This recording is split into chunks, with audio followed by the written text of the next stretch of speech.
Okay, here we have the Alpha ESS unit. This is the base unit. Basically comes the size of a small refrigerator. This one has a 5 kilowatt inverter, but there is another unit that has a 3 kilowatt inverter. The inverter is how much it can drive. So this unit will also work when the power's down, so actually give you off-grid power. If we open it up, the guts of the unit are in here. So we've got a 5 kilowatt inverter in here. We've got all the protection and control system down here, and down here are your actual battery packs.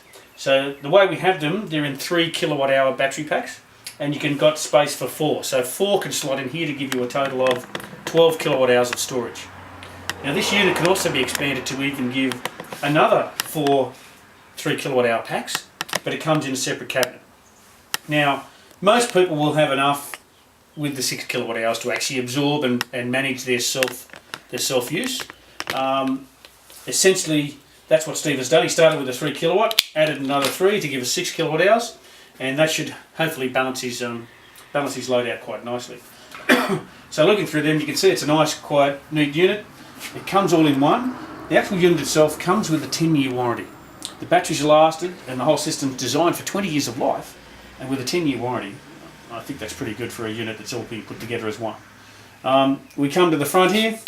As we can see, this is also connected to the internet.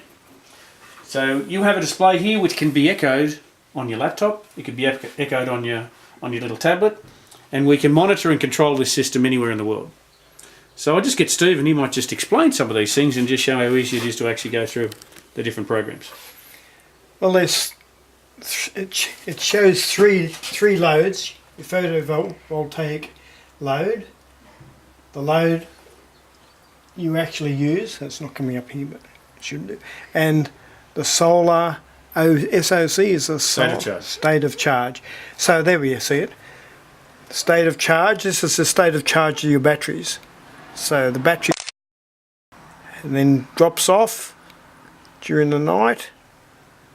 Your load.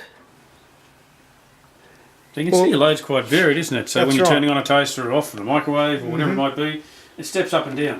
Yeah.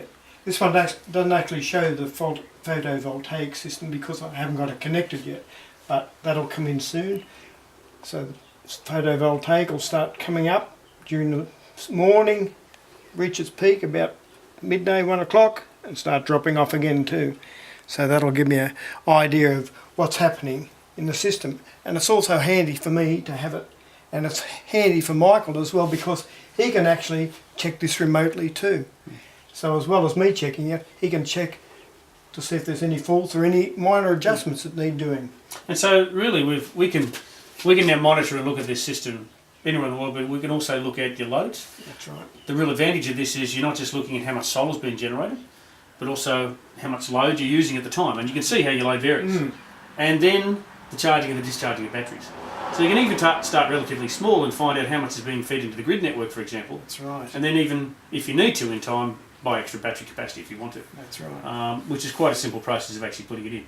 But you've got various different screens here you can go to. Fully programmable, fully chargeable, fully controllable, I should say. And yeah, I think it's a nice unit. It is. I don't know what you say, Steve, but it fits in well. and it does. Fits in nicely. So that basically shows, I don't know whether you can see it in there or not, that basically shows the configuration of how it is at the moment.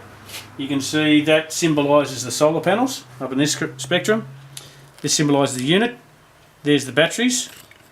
There's the grid network. At the moment you can see there's a blue line, dotted line going into feeding the system from the grid network, and it can either provide the whole home or your battery backup load.